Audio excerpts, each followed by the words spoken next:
的最西端了，在河西走廊的也是在河西走廊的西端。今天是属于一个今天的敦煌市是一个地级市，属于酒泉地区，也就是酒泉市的。我们现在看到这一张地图呢，这个是这个整个的这个发蓝的这个部分是甘肃在全中华人民共和国的一个位置啊，敦煌是在这个这边啊，省会甘肃的省会是在兰州啊，相距有1000多公里这边是这个黄河，黄河从兰州穿城过啊，然后从黄河的西边我们一般叫河西地区啊，出了兰州，然后经过这个万里之后进入整个河西走廊，武威、张掖、酒泉，这个是汉武帝时期设的河西四郡。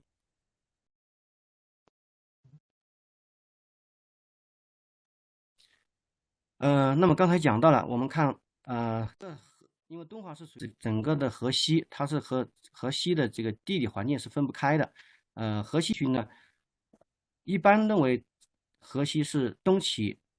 乌绍岭，就出了兰州，再往西走，然后一直到靠近今天新疆的新兴峡，两侧它的这一个狭长的一个地带，南北都是高山了南侧我们一般叫南山，它主要是祁连山和阿尔金山，北侧是主要有3个大的一个山，主要是龙首山、合理山和马中，合称是北山，这很好说。南山北山中间呢形成一个狭长的，东西有1700公里宽的地方有近百公里吧，然后窄的地方只有十几公里，这样一个地区，因为在黄河以西，像一个走廊一样，而且中间是比较平坦的一个地面比较平坦，所以这个一般被称作是河西走廊。这一块我们看到这一个地图呢，我们看到这边两边都是这个高山嘛，中间是一个狭长的地带，这些方绿的部分，就是我们一路整个河西走廊的这些绿洲了，为什么会形成绿洲呢？主要就是因为南边祁连山上融化下来的河的雪水，然后形成一个个河流，之后形成这种冲积的平原，最后在整个的在走廊的这个区域之内形成这种像这个零星的这种绿洲。所以我们看到这个有武威块就是石羊河水系张掖这一块是黑河水系，酒泉是北大河，然后呢，整个的河西走廊的西端到了敦煌门这一块，就是疏勒河至于这个敦煌，我们知道敦煌有一个著名的一个母亲河是党河，党河就是敦煌的就是属于疏勒河的一个支流了。如果我们朋友们去过敦煌，就知道敦煌是一个非常气候非常干燥的一个地方。这个地方昼夜温差也非常大日照时间也很长，但是这个降雨量很少，气候非常干燥，冬天也非常寒冷，夏天也比较炎热。但是这个地方因为从汉代以来对整个河西的这种开发，所以这个绿洲农业也是算是比较发达，所以在传统的这个地方绿洲上基本上能够保持它的这个自给自足了啊，所以过去的话也有不少一些经济作物，比如说棉花，跟新疆一样这样的，因为日照时间比较长，温差比较大，所以棉花的是敦煌变成旅游市之后，呃，它的一些其他的一些经济作物，比如说葡萄呀、杏子、桃子这些大枣、哈密瓜这些水果产量也是非常的大了。我们看到这边是一个敦煌周边的这个戈壁滩，也有一些沙漠。这边是敦煌及其周边的一个卫星的一个影像图，这是敦煌了。然后周边我们看到有祁连山的麦、三危山、鸣沙山，周围都是戈壁和沙漠。南边的更就是青藏高原了。这是看一下敦煌周边的一些大的一些地貌环境。这是位于敦煌西南部的沙漠。这是刚才讲到靠敦煌中部的鸣沙山，我们看主要都是这个由于风沙然后堆积而成的戈壁，这个是三围山的附近的戈壁。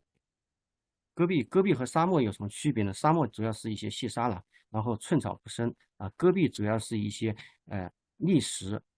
在戈壁滩上面它还会有一些戈壁的一些抗旱的一些植物了。所以我们看到这个在戈壁上面这是戈壁，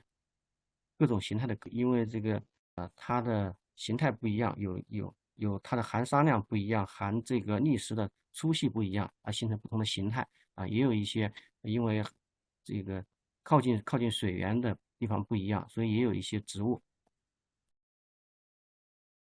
这个是我们看到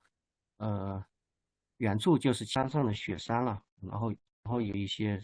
沙漠，然后还有一些防风的白杨树的树林。这边祁连山沙漠，然后有水的地方，这是在敦煌南湖的一个地方有湖泊，湖泊之后，然后就会形成一些草甸当然水草丰美地方靠近祁连山的地方也会一些规模不大的一些草原，比如说在敦煌的西南有一个肃北蒙古族自治县，境内它有一些湿地的一些草原这边是敦煌的西北部的疏勒河，刚才讲这个疏勒河是整个的这个可以走上西的属于疏勒河的一个水域，然后疏勒河下游它因为有水，它所以形成湿地，有一些湿地的一个保护区，然后形成沼泽。当然，敦煌也有一些山，我们这些敦煌的这些山都一般，北部的这些山都不是特别高，上面基本上都是寸草不生了，但是这些寸草不的这些山，没有什么植被或者是树木，但是呢，它的蕴含的宝藏还是非常的丰富，所以在敦煌境内的话，有各种各样的一些矿物质，呃。整个的河西走廊呃，包括金仓，包括酒泉、玉门这一带，我们都知道玉门过去是传统的油田产油的油田，玉门油田，然后酒泉的出铁矿金仓这个金仓那一边是出这个有色金属、贵金属了然后敦煌其实也是有各种矿物质，也是储量也是非常丰富。包括近年也发现了有一些敦煌玉，那么我们看到这些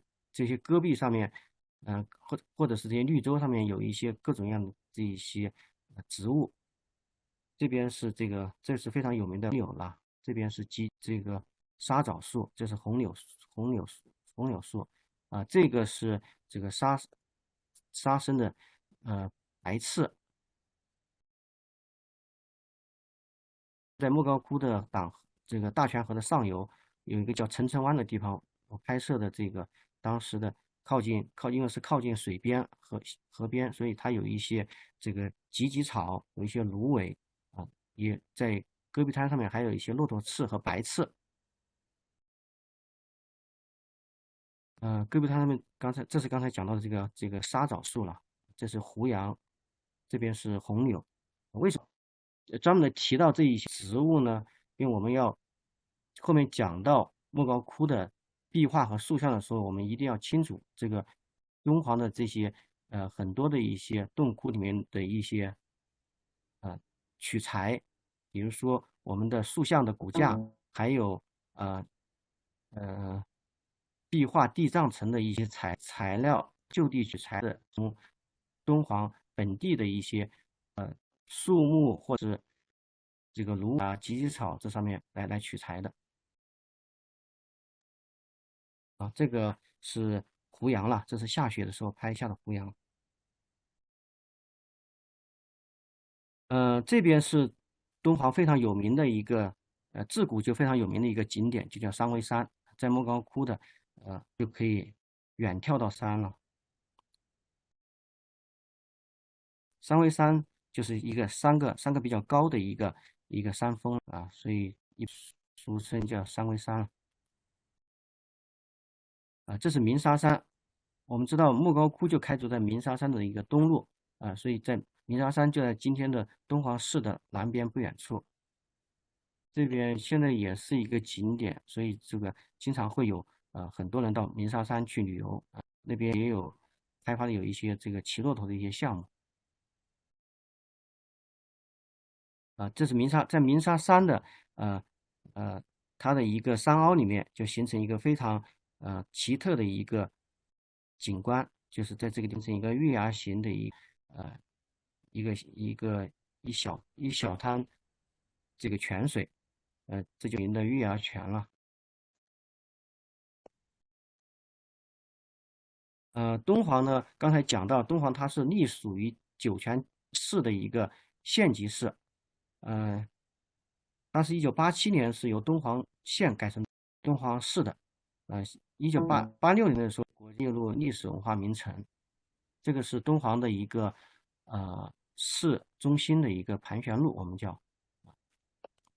这是盘旋路上面这个中间的一个雕塑，现代雕塑就是根据敦煌壁画莫高窟中堂的112窟的西方净土变中的一个祭月反弹琵琶的祭月而设计的。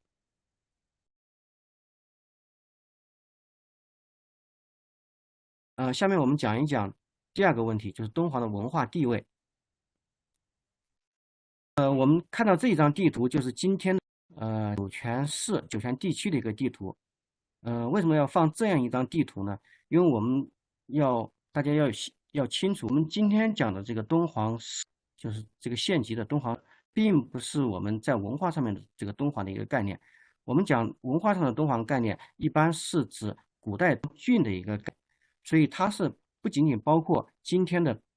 敦煌市，而且是包括敦煌东边的这个瓜州县，然后包括再往东的玉门市的一部分以及这个在它的东市的西南边的肃北蒙古族自治县和阿克塞哈萨克自治县的一部分，所以它是一个在古代的时候，它是一个更广的一个地理概念。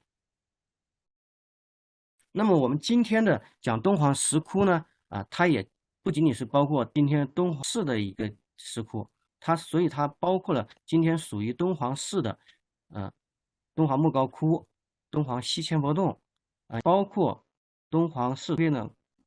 瓜州县的榆林窟、东千佛洞，也包括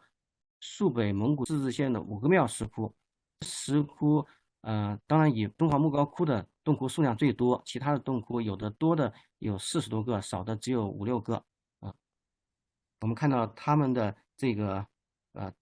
几个，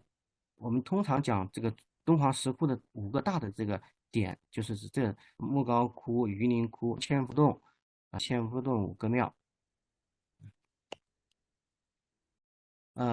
莫高窟呢，1961年被公布为全国重点文物保护单位。1987年的时候被联合国教科文组织列入世界文化遗产。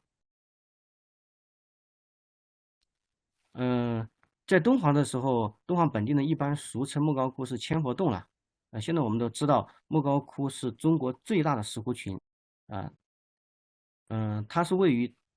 在今天的敦煌市的市区的东南的25公里的就是鸣沙山，刚才讲的鸣沙山的东麓的一个峭壁上面，所以绝大部分的洞窟都是坐西朝东，对着东边的这个遥遥望着东边的三危山，前面有一条小河，也叫大泉河，也叫荡泉河它的这个崖体呢，我们如果到了西北，尤其是河西地区来看的话，它和我们的通常所说的这种历史砂石还不一样，它是一种由细沙和卵石连接而成的一整体。在这个崖面上面呢，我们可以看到有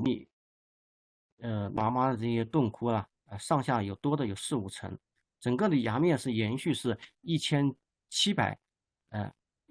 米。其中1000米在南区，700米在北区。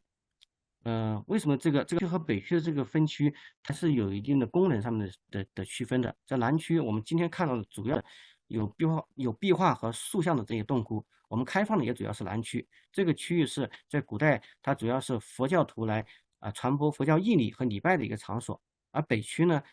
因为它是古代的时候生活这个僧人们生前生活、居住、禅修以及死后义埋葬的一个区域，所以那边相对来说有壁画和塑像洞窟就比较少。莫夫的营建呢，大家如果之前查过一点资料，大家也都知道我们一般认为从公元4世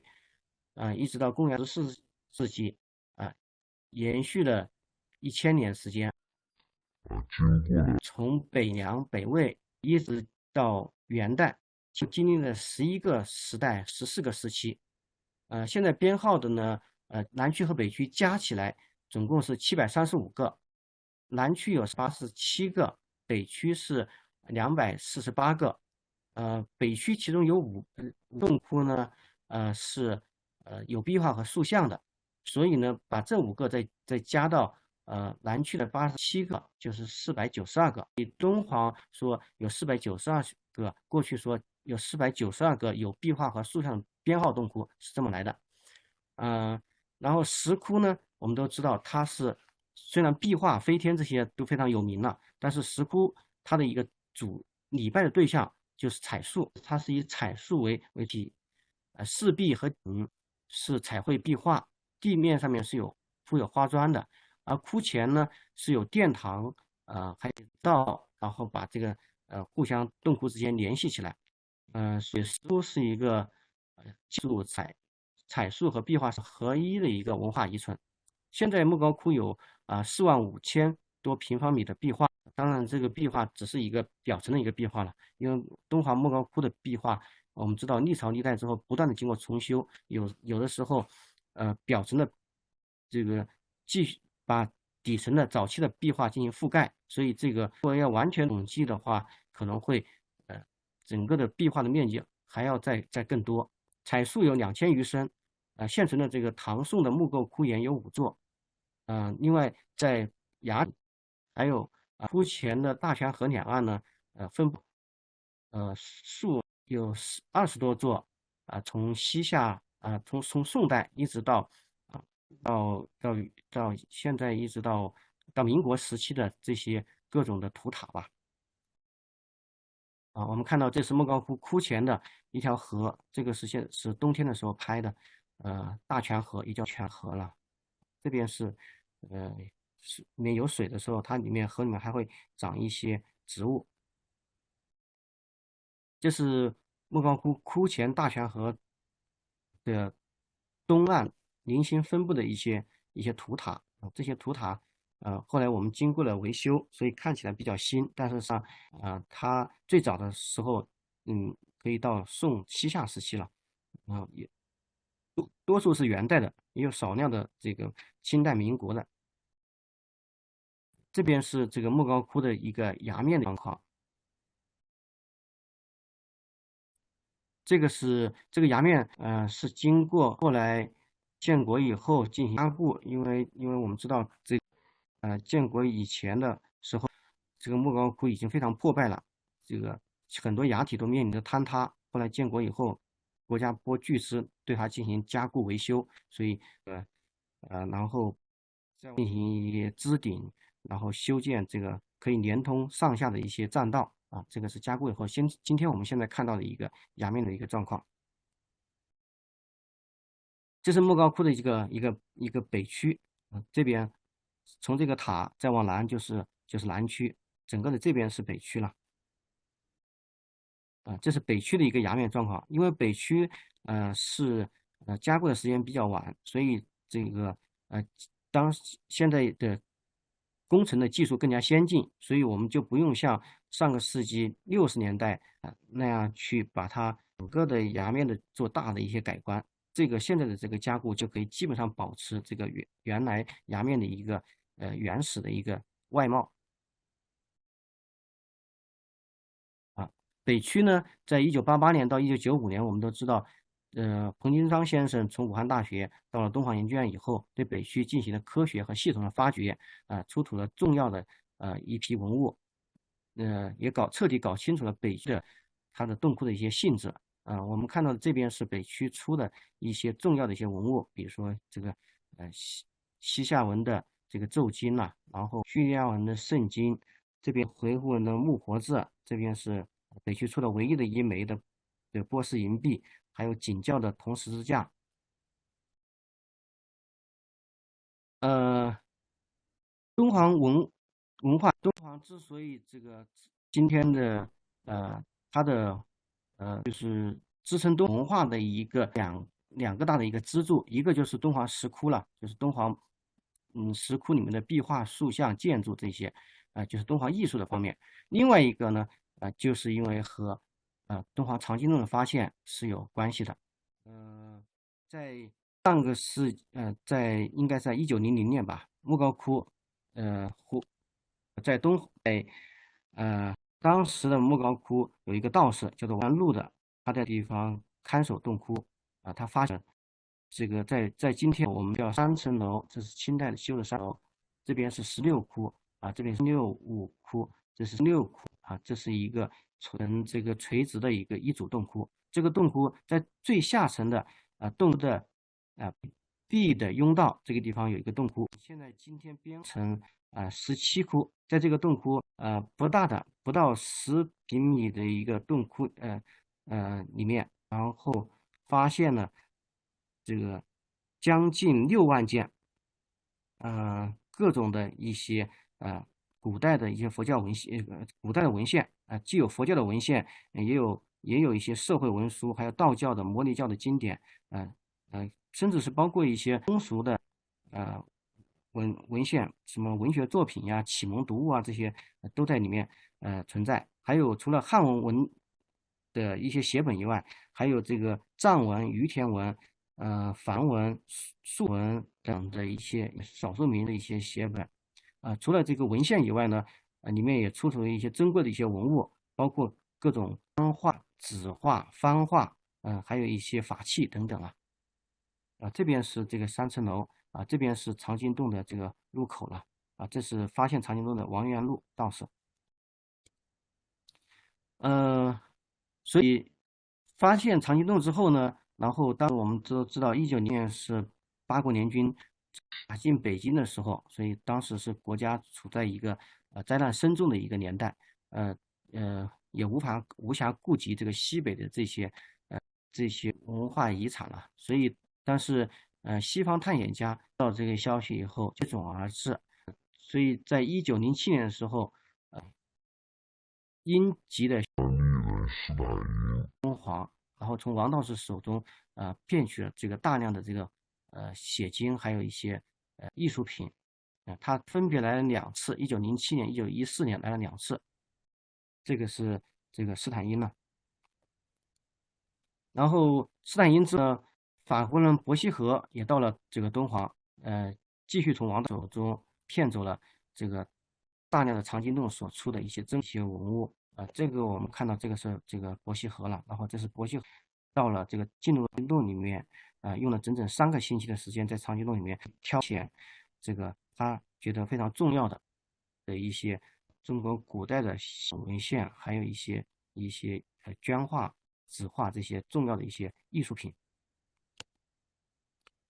之后呢，又有日本人这个菊类超、吉川小一郎、俄国人俄登堡等等先后到过敦煌，然后也得到了不少藏经洞所出的这个文物。1924年美国人华尔纳到敦煌的时候，这个藏经洞的文物基本上就已经被劫掠一空了，所以他到了莫高洞窟里面壁画和塑像我们看到他用一些特殊的一些胶布和一些化学的溶液，然后在莫高窟的洞窟里面去试图沾取壁画。这个我们看到这边是莫高窟323窟的一个非常重要的一个佛教史籍画然后这是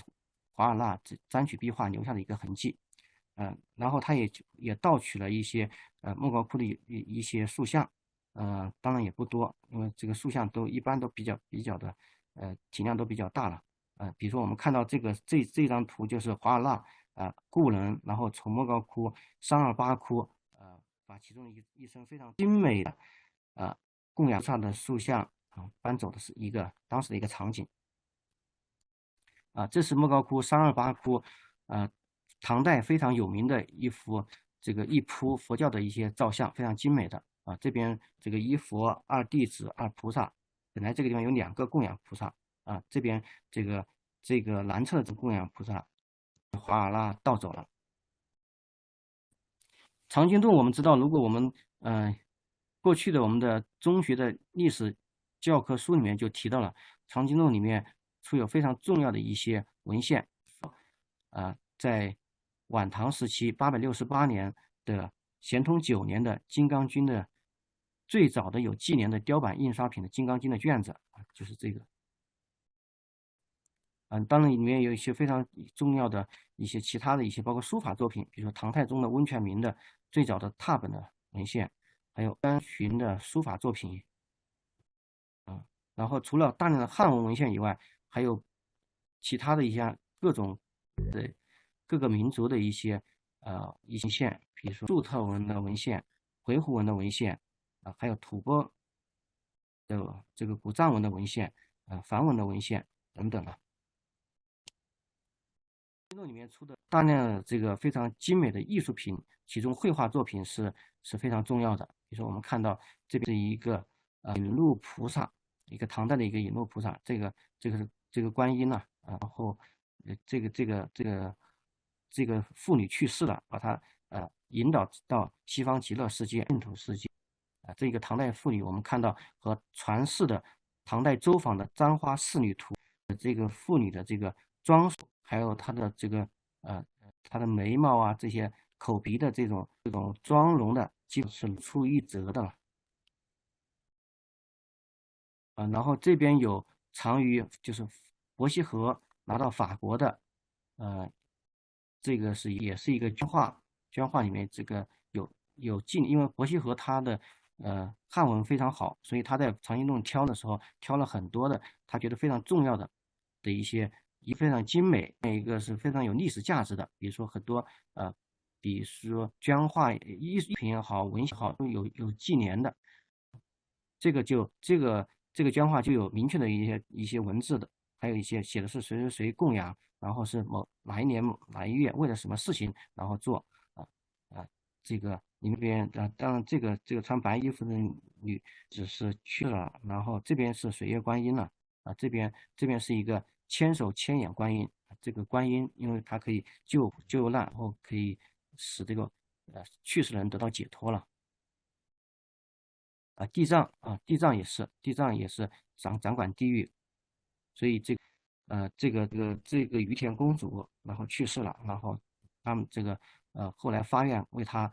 这个画了这个地藏像这边也有水月观音，这边这2幅绢画都是藏在美国的弗尼尔美术馆了。然后除了这个绢画和纸画，我们还有大幅的这个刺绣的一些作品，比如说现在在英国博物馆斯坦因得到的这一幅大型的一种这个唐代的高将近2.5米左右，然后快1.6米左右的大幅的这种刺绣，而且刺绣的非常的细致精美这是我们东方医院现在收藏的不多的这种一个幡这是纸画如意轮观音，这边也是法国集美博物馆藏的，因为伯希和的收集品拿到法国之后，它的艺术品这一块主要今天藏在巴黎的集美博物馆，它的这一块藏到国家图书馆了，这是集美博物馆藏的，还有一些法器，这个有七佛，上面有。这个我和我们同事法国博物馆去调阅这个藏经洞出土的文书的当时的一个工作的一个情况。这个是我们在集美博物馆考察，因为集美博物馆它现在大量的藏品还是放在房里面，在这个其中一个展厅里面放了几十件敦煌所出的有一些文物，比如说这个有一些绢画，这是地藏十王的绢画，还有木雕的一些作品。它的文化地位呢，我们一般最常见的就是引用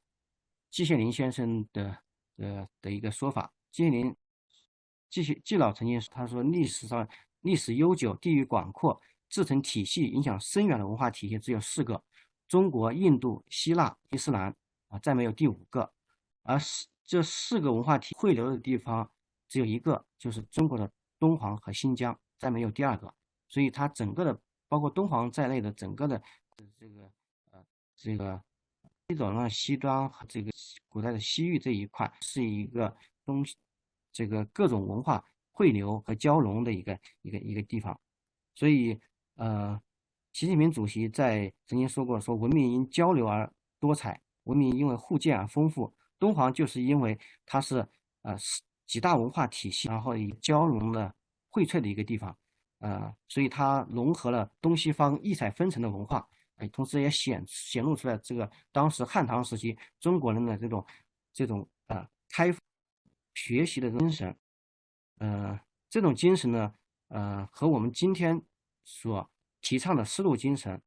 这种开放、包容、互利共赢、和平合作、互学互鉴这些内涵，它是都有非常重要的一些现实意义。然后我们第3个问题，我们看一看敦煌的一个历史和丝绸之路。刚才我们讲到了这个敦煌这个名称，最开始的时候是最早出现的是在司马迁的《史记》里面，但是敦煌这个地方根据考古的情况来看的话，在中原相当于夏代的时候，这一地区已经有人类在活动根据当时可能有一些羌、乌顺，还有这些肉质的这些游牧民族在这个地方生活和生产所以我们看到上个世纪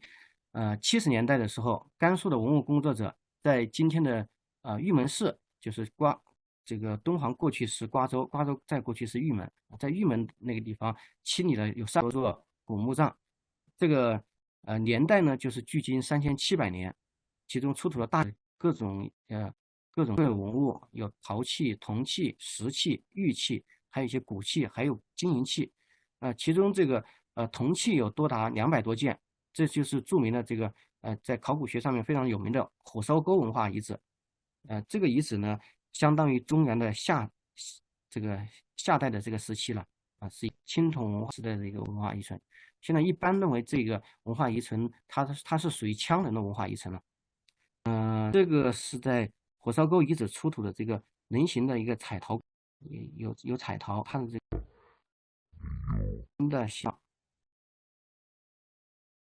这个彩陶罐现存国家博物馆，它是1988年在出土的，出土之后，后来1990年的时候，在北京开亚运会期间到北京去展览，后来就留在国家博物馆。敦煌古代境内呢，2019年我们刚刚评了2019年的这个考古10大发现，其中就有一个著名的一个敦煌境内最近这些年持续开展的一个在那开展的玉矿的一个发掘，这个是当时发掘的现场，特别是当时出土的玉器，这是出土的这些玉器这个也是史前文化了，距今大概在公元前2000年一直到公元之交的这个差不多2000年时间里的现在发现，在敦煌区域内进行了有大量的这个玉料的开采活动，对于了解整时间段中国的这个玉开采，还有它的这个互相之间的玉文化的这个交流，会有非常重要的一个研究的意义了。另外，在敦煌境内也发现有大量的一些岩画有的岩画可能更早一点，到史前有的到春秋战国时期，这是在肃北发现的这个岩画啊，肃北大黑沟发现的岩画。然后肃北的也有各种，比如说这里面有7个驴的岩画，七个驴是一个点呐，是个遗址点，里面有各种，比如说动物，还有这些放牧的人，各种，还有一些画有一些羊，还有一些植物、树木这些。我们也都知道，在之后呢，在汉代之前，这里整个的包括敦煌在内的河啊，它主要还是羌人、乌孙人、肉孜人这些少数民族在活动啊。后来这个肉孜强大之后，这个呃赶走了这个吞并了羌人之后，然后驱逐乌孙啊，最后匈奴又强大之后，然后又把肉孜打败了之后，肉孜就西迁到今天的中亚地区啊。整个河西在汉代的初年的时候，它成为一个匈奴的一个势力。当时在呃河西走廊主要是两个匈奴单于下面的2个王啊。敦煌这一片靠西端的主要是浑邪王来在敦煌。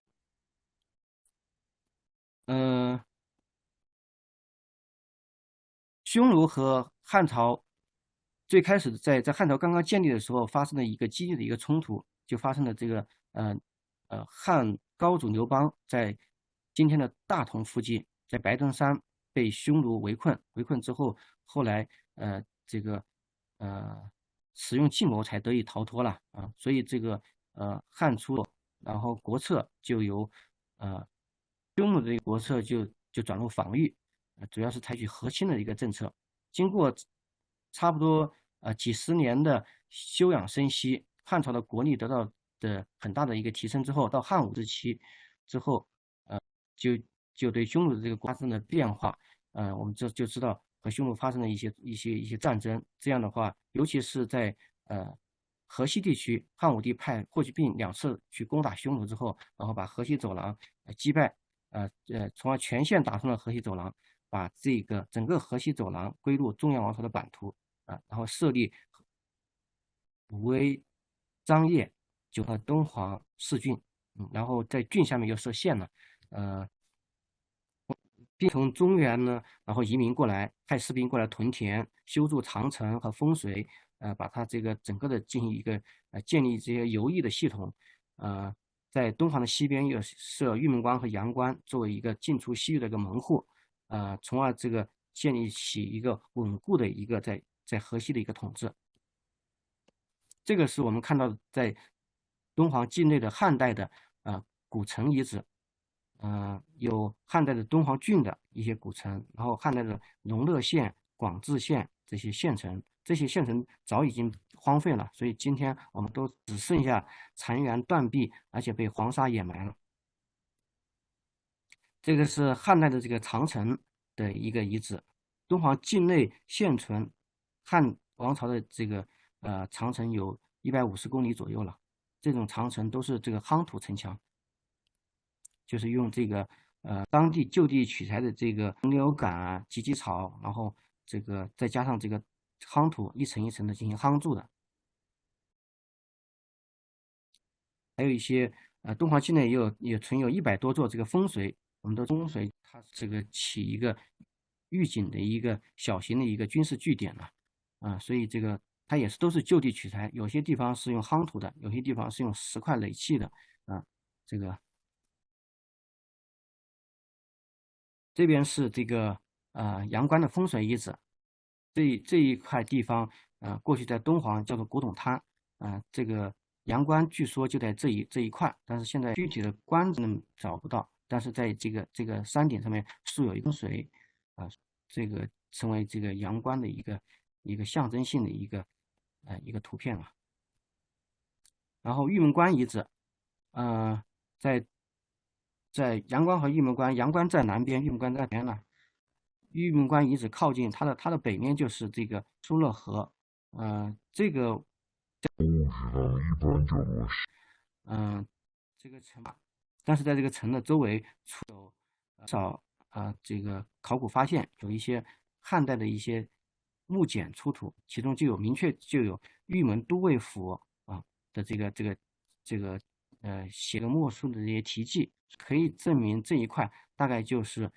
玉门都尉府的一个所在地。然后在不远处应该就是玉门关遗址了。玉门关呢，已经成为阳关和玉门关已经成为这个中国文化的其中的一个重要的一个符号了。然后我们知道，这个在唐诗里面有很多的关于阳关和玉门关的一些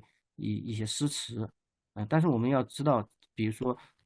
春风不入玉门关呀，这些玉门关，这个唐代写的这个玉门关和这个汉代的玉门关，它还是有区别的。唐代的玉门关要更靠东一些，和汉代的玉门关这个还不是一个相同的一个位置。在这个阳关、玉门关风水这些以外呢，还有一个就是一个重要的一个地方，就是一个驿站，这是反映路上非常重要的一些地方，因为驿站它是要东西人员往来的时候要在这个地方补给的，然后进行接待的，所以这个研究丝绸之路的时候不能不去关注这些驿站。在上个世纪90年代的时候，在敦煌和瓜州的中间的一个64公里，离瓜州60公里的一个地方，发现了著名的悬泉置遗址。这里面出土了文物有7万件，其中汉简3.5万枚，文字简就有2万多枚。这个后来在2014年的时候，这个中国和吉尔吉斯斯坦、哈萨克斯坦所联合申报世界文化遗产的时候，像玉门关遗址、悬泉置遗址以及瓜州的首阳城遗址，这都被列入这个世界文化遗产了。这个是这个悬泉置遗址当时的出土的一个发掘的一个情景啊。这边是悬泉置遗址里面出土的这个木简，算明确写的这个地方是悬泉置了。所以从汉武帝开始呢，然后西汉开始就开始移民到河西，移民到敦煌，派兵来驻守。到了西汉末年的时候，根据史书记载，敦煌郡已经有11200口，然后户，然后人口呢有38335人，有3万快4万人了然后这些人口里面有不少除了这个普通的这个老百姓以外，还有不少都是这个犯了罪的这些官员，还有一些世家大族，他们整个的到了被发配到这个河西敦煌之后呢，然后对当地的这个文化起了非常重要的一个这个作用也带来了先进的这个生产技术而河西的这个生产方式由原来的游牧民族也逐渐开始转变成这个农耕。中原文化也开始扎根我们看到的这一个是在河西这个武威的擂台汉墓里面出的铜车马仪仗俑，其中有非常著名的今天变成中国旅游标志的马踏飞燕的这个铜的这个俑。到了公元从汉武帝之后到经过了差不多50-60年时间，到公元前60年的时候，因为敦煌整个河西这个归入中原王朝版后，以此为基地，再进一步的像今天的新疆，就是古代的西域这个地方去延伸。所以在公元前60年的时候，汉王朝在西域设立西域都护府，然后使这个地区也归入西汉王朝的版图。在汉武帝时期，除了这个河西事件外，还发生了一件重要的事情，就是汉武帝派张骞2次出使西域，然后贯通了被后世称为丝绸之路的一个文化和贸易的一个交流的一个通道。这是这个莫高窟23窟，汉武帝这个派张骞出使西一个壁画了这是汉武帝。这个坐在马上面，这是张骞辞别汉武帝，持着这个荆棘向西域去进发的一个场景。从天开始，然后一条从长安出发，然后经过这个漫长的河西走廊，通向这个这个敦煌的阳关玉门，然后连接起到了西域，然后从而是连接起这个中亚，在西亚、南亚的一个甚至是这个地中海各国的一个陆上通道就形成了，这个就是著名的这个丝绸之路了。丝绸之路这个词呢，是把它定成丝绸之路这个词是德国地理学家里希霍芬在19世纪的时候出版的一个书里面这么样去提到然后他是做了一个概述性的一个提炼，意思就中国东西方文化交流的这条道路它以丝绸为一个标志性的一个货物然后对它进行了一个命名了。敦煌呢，因为是作为丝绸的一个咽喉的一个地方所以呢，也成为了中西经济文化交融的一个必经之地。所以，在史书里面也说敦煌是华龙所交一都会然后敦煌地接西域，道属交得起旧事，村屋相属，多有塔寺。敦煌这是讲敦煌也接受西来的这个佛教也是比较时间也是比较早了这边是莫高窟296窟北周的，我们看到反映的一个这是福田经变里面的讲究这个修桥补路会得到这个功德，但是我们看到这个过桥的这个地方有2个商队，这边有一个骆驼驮的货物，还有女子驮的货物，这边也有2个商队相遇的一个场景这边呢是一个牵着骆驼，骆驼上面载满了货物，反映这个丝绸之路的一个贸易的一个场景。这是莫高窟第45窟的观音经变里面的一个湖上御道图，大家也都知道了。这边持这个长刀的这个是这个强盗，然后这边戴着这个白帽尖的白帽，然后络腮胡子的这些就是这个粟特的这些商人，有些是前面的可能是萨宝了粟特商人的首领，这边有些货这有钱袋子，有这个丝绸这个因为《观音经》里面讲到，因为这个丝路也是非常险的，有各种这个除了受自然的一些灾害以外，可能还要受一些强盗的一些侵扰，所以这个念观世音就能够得到解这是莫高窟103窟的这个壁画里面，我们看到这边也有有一些印度的这种婆罗门形式，然后大象驮着货物，大象过河，然后在自然峻岭中然后行进这也是一个反映丝绸之路上面的这个南亚商队的一个情景所以丝绸之路呢现在也有说法，就是这个因为这条路上面不仅仅是丝绸了，也有黄金，也有香料，还有这个马这个等等这些东西，但是不管怎么说这个其实不在乎它的这个具体是以哪一种具体的货来给这条路线来定名，但是的确是在中国古代的时候，这个东西方文化这个交流是有这么一条经济、贸易、文化的一个交流的一个通道了。这里面是莫高窟217窟的，也是这边在丝路商道上面，然后在跋涉，远处是一个城。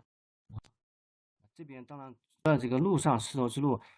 还在观音经里面也还会提到一些，比如说出海的时候，在海上做贸易，出海的时候会有各种艰险，有各种风暴然后各种海怪所以他也要念观世音菩萨。但是我们从可以看到海上之路的这个艰险。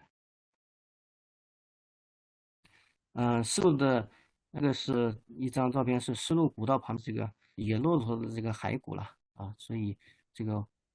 是我们单位的同事拍了一个申报就是一个沙尘暴突然间来了以后，然后这个在整个这个丝绸之路上面，然后的一个场景这是敦煌境内古丝绸之路的一些遗址，远处还可以看到一些城墙的一些土坯城墙，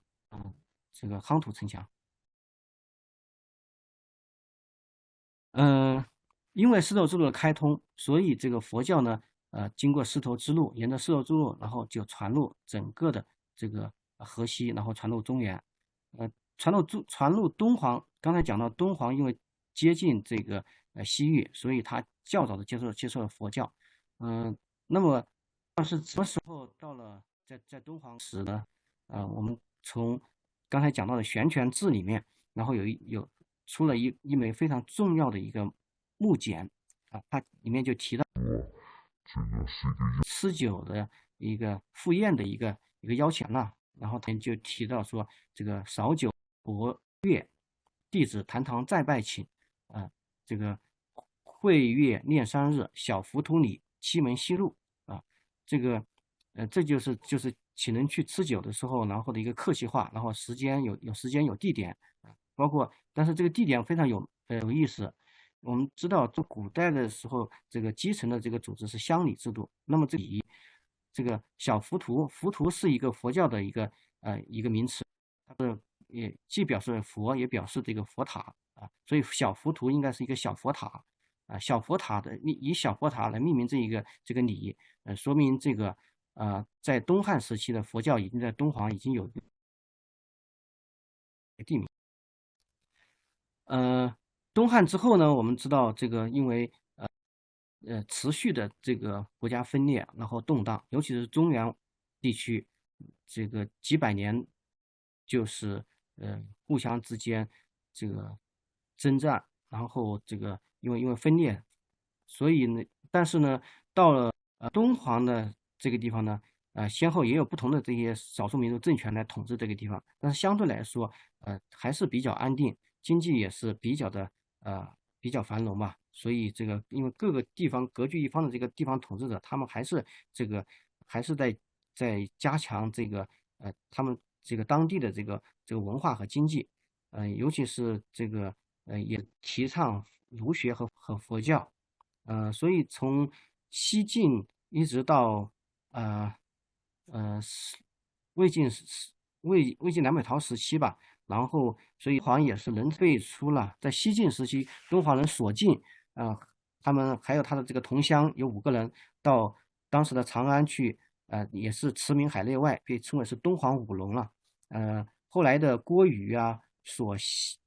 席然后敦煌人酒泉人这个齐家都是在史里面都是有传的所以他们的这个文化素养都是非常高。嗯，包括这个刘炳，他是也是在西凉、北凉、北魏这个几朝都为官，然后写了很多的一些所以在历史书上面也都是非常有名的了。还有一个除了这个文献里面呢，我们还可以从很多的一些考古出土的一些文物里面得到一些印证。比如说，在整个的河西地区，当时出了很多的这个魏晋壁画墓这是高台的。我们看到当时因为古人是视死如视生，所以在壁画里面会有很多的一些当时的庄园经济的一些画面，比如说当时的一些耕地采桑然后这边有出行打猎这边有杀猪，就是宰牛的这个场景了。这边还有主人除了他自己有经济实力以外，他也要也要吃，所以我们看到有一些厨房里面的做食物包括切肉丁然后切好肉丁之后烤好了之后，然后烤好肉串之后给主人送去，然后主人还要听奏来弹琴跳舞，然后给他吃。然后那个这些壁画墓的这些里面也有一些出行的一些场景，有各种马车牛车这样的一些墓主人的这些衣物这些反映他的这些财富的一些场景。当然，除了他的日生活的生产和生活的以外，他还要追求升天所以里面就有各种神话，中国传统神话题材，比如说伏羲女娲，比如说朱雀玄武还有这个各种引着鹿的仙人，骑着鱼的仙人，还有各种这个龙头啊，这种神话的一些神怪。这个是离敦煌不远的酒泉的丁家闸的这个壁画墓里面的，我们看到有敦煌这是西王母了啊，这里面西王母底下有山竹屋、九尾狐这些啊，西王母上面是一个蟾蜍，就是月亮了。在酒泉的旁是教育观的著名的新城墓里面出有这个今天是作为中国邮政标的这个驿传图了这个砖画。那么敦煌呢？敦煌也是一样，整个河西地区是一样的，它也出有大量的这个魏晋时期的壁画墓这个是在敦煌的这个飞机场当时修建机场的时候，然后出土的一批这个墓葬其中有一些壁画，也是反映出当时的一些，比如说这个收获的一个场景，然后还有一些。比它的这个灶墙上面，木门的灶墙上面有各种仿木构建筑的一些斗拱啊，然后柱子，还有门，门上面还有这个青龙白虎，顶上面这也是画有这种莲花的覆斗形的这种造型，当然也有这种升仙的这种朱雀呀，这种熊形的这种立式有这里面这是墓葬里面当时刚开始出土的时候，这个棺木这边有这个各种陶器这边是托着砖画里面上托着山的这种立式，这边是这个伏羲女娲的这个持着龟的这个，然后这边是这个鹿有大象，还有这个飞廉，这个就是带翅膀的这个鹿的这种形象。在这样的一个大的这个经济繁荣的一个背景下面呢，然后佛教在魏晋南北朝时期也得到了进一步的发展。我们都知道，这个三国时期的朱士行，他到今天的这个新疆的于田去取经，然后之后呢，在敦煌的话，有一个著名的一个外国僧人叫做竺法护的，他随着他的师傅一起去游历在西域去游历，后来在敦煌、长安、洛阳等地传译佛教经典成为中国历史上非常有名的译经大师，被称为是敦煌菩萨了。再之后在东晋的时候还有这个法显，然后他是到印度取经了。所以这个刚才我们也讲到了，这个是凉州，从16国时期之后，然后这个地方靠近西域，所以佛教比较早的这个得到了传播，所以这个多有塔寺了。之后呢，在16国时期还有一个著名的一个事件，就是这个前秦的统治者苻坚，就是那个淝水之战失败的那个苻坚然后他听说了这个西域的这个鸠摩罗什的非常有名，佛学意非常深，就派了他的女光去讨伐西域，把鸠摩罗什送到凉州。后来呢，这个鸠摩罗什在凉州就在今天的武威自由了17年。后来之后，当然他后来又被请到长安去了。但是鸠摩罗什的翻译这个佛经对中国后世的佛教的影响是非常深远的了。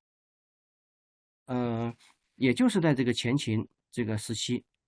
根据这个莫高窟的文献记载说在前秦建元年间，就公元366年，有一个和尚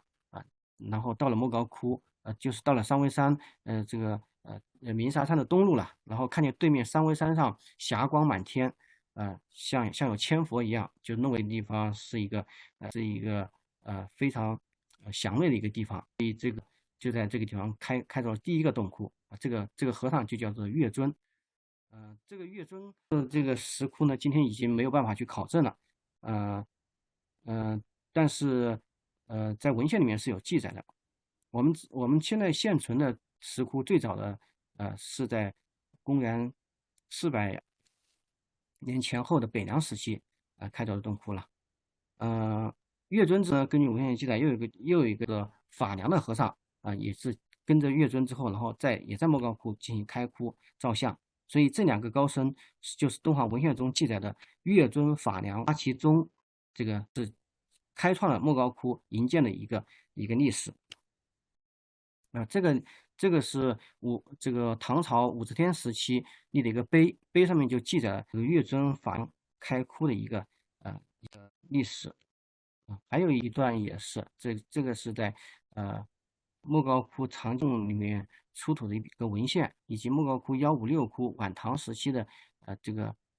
洞窟的一个前史的一个壁面上面写了个墨书题记里面都提到了，就是说月尊和法梁，我们看到这个地方有秦建元年有沙门月尊藏西西游，至此遥礼其山见金光状如千佛遂架空钻岩大照堪下就是这么个这条文献了。北凉时期呢，北凉是这个卤水湖，也就是匈奴的后裔沮渠蒙逊他们建立的一个王朝，在整个的这个河西走廊后来呢，北凉的佛教是非常的兴这北凉市的沮渠蒙逊非常的崇佛法，所以他底下有专门的大和尚来翻译佛经。然后这个时期在敦煌以及周边酒泉、武威，然后再往西边的吐鲁番等地，发现了大量的北时期的这种石头做的这种不高的这种塔然后里面的佛塔反映出了当时的这个北凉佛教的一个兴盛的一个状况。这个是这个高山木的石塔，这个是这边是马德会的这个石塔，这个是早期的这个北凉时期的佛教造像。后来北魏的时候，在439年的时候，北魏把北凉灭了北凉之后呢，然后统一了中国北方，把北凉的这个百姓还有这个佛教徒迁到今天的山西大同，也就是北魏的首都平城。后来我们知道这个云冈石窟，主持云冈石窟开凿的谭耀。开凿这个谭耀五窟，就是编号16到20窟的这个僧人，原来就是凉州的僧人了所以这个素白先生说这个云冈石窟这个和这个凉州的佛教，它是有非常重要的一个渊源的一个关系的。河西地区呢，因为河西地区因为是地接西域，成为较早接触佛教的一个和产生佛教艺术的一个区域，所以今天整甘肃进入大量的这个佛教石窟，大概将近有200多处了。然后沿着丝绸之路一直从西边一直到分布到陇东陇南，连绵有1000多公里了其中驰名中外的石窟寺就有敦煌莫高窟呀榆林窟呀然后文殊山、马蹄寺还有武威的天梯山、永靖的炳灵寺天水的麦积山等等了然后我们第4个，我们讲一讲这个敦煌石窟以及敦煌石窟里面的反映丝绸之路的文化交流的一些情况。刚才前面也提到了，这个敦煌石窟它是现在一般我们把它分成几个大的一个石窟点包括这个莫高窟、西千佛洞、五个庙、榆林窟和东千佛洞然后这个是莫高窟的一个外景然后莫高窟的这个就是崖面，然后前面有一条谷这是莫高窟的标志性建筑9层楼。因为石窟呢，前面也讲到了，石窟是建筑、雕塑和壁画三者相结合的一个艺术。我们今天在古代的时候，我们知道它都是有栈道来进行连通的，所以这个1908年伯希和的是卢埃特，然后拍的这个照片里面，我们还可以看到有一些木栈道，然后窟园呢应该是有一些这个窟檐。所以我们这个看到我们莫高窟这个427窟还有437窟以及431、444，再往南面一点点，这几个都是宋代的这个窟檐呢这个莫高窟的这个九层楼是一种，也是虽然是民国时期重修的，但是也是一种特殊形式的一种建筑。窟内呢，它是铺满了这个花砖的，在古代的时候。除了这个木构建筑以外呢，然后我们本身的这个洞窟，它也是一个空间，它也是一个建筑。所以看到从莫高窟的洞窟，它有不同的这个形制。从早期的这种流行的这种中心塔柱窟，比如说这个中心塔柱中间开一个方柱，然后前部可能是人字批顶。然后这个人字批上面还有这个竖出来的这种船子，有的甚至有这个木构的斗拱插在里面。啊。